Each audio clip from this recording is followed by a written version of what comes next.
welcome to our home.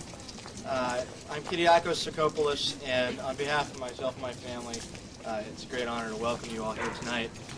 I'd also like to extend a thank you to Sophia and my father for once again opening their home for such a wonderful event for Senator Sarbanes. It is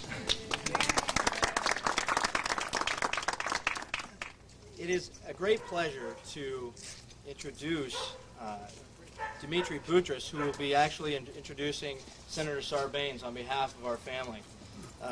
Dimitri is a very close family friend. He is Secretary of Legal Affairs and Counsel to Governor Davis.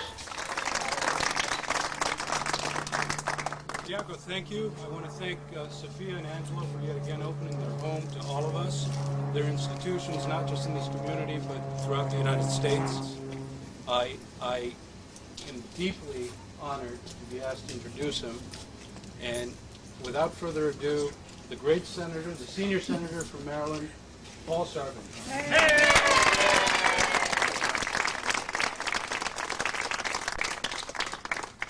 Well, thank you all very much. And I'm deeply appreciative that so many have come out tonight, and we're most grateful to Angelo and Sophia for once again hosting us here. I always love to come here. It's first of all, it's such a lovely setting, but more importantly, we get such wonderful hospitality. And Angelo, we're very grateful to you and all the members of the family.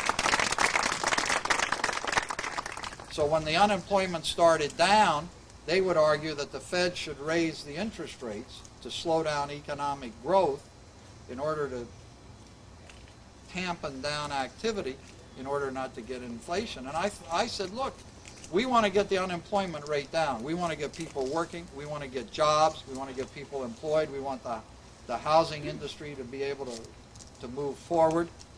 And you shouldn't raise these rates unless you can actually see some danger of inflation. Don't do the so-called preemptive strike off of an arbitrary figure. Well, in the end, that approach actually prevailed. I mean, Greenspan, to his credit, kind of moved the Fed along.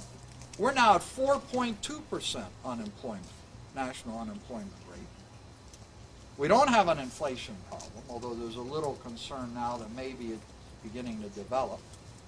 And if we had listened to that other advice, we would have given up all of that economic growth and all of that reduced unemployment, in a sense, for nothing, for this sort of apprehension of an inflation problem.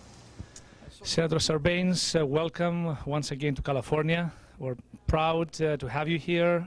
And on behalf of Greek TV, besides welcoming you, I would like to ask you to tell us a few words about the crisis right now in Kosovo. For several weeks now, NATO is pounding on bombing Yugoslavia. Tell us a little bit your view, and do you think there is going to be a sensitive solution to this ongoing problem?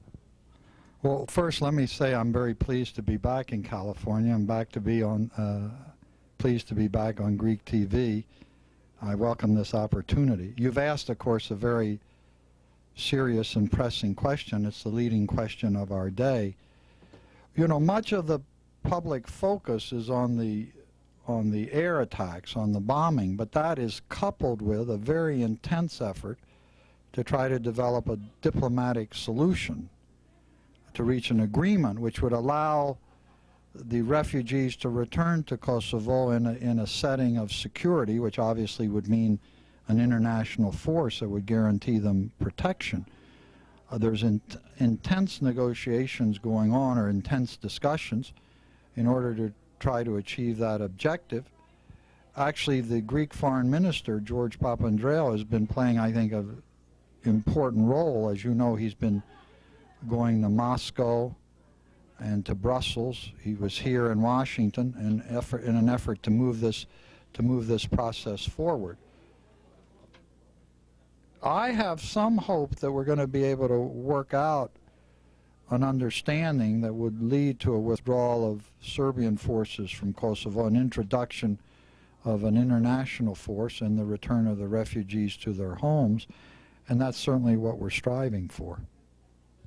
Senator, thank you very much. Good to see you, and we wish you good luck. We understand you are running for re-election in the year 2000, and I'm sure all the Greek Americans all over the country would be supporting you.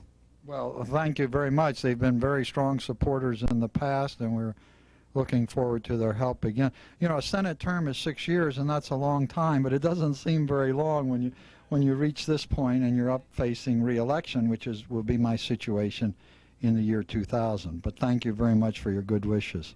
Thanks.